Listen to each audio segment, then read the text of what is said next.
Put yourself in the moccasins of Ojibwe people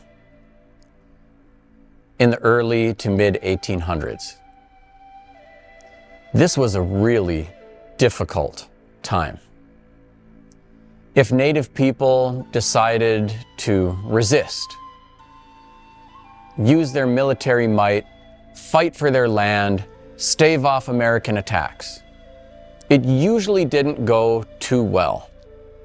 And we had seen what had happened when the Shawnee and the Miami, and later on a confederation of those and other tribes under Tecumseh rose up and tried to fight.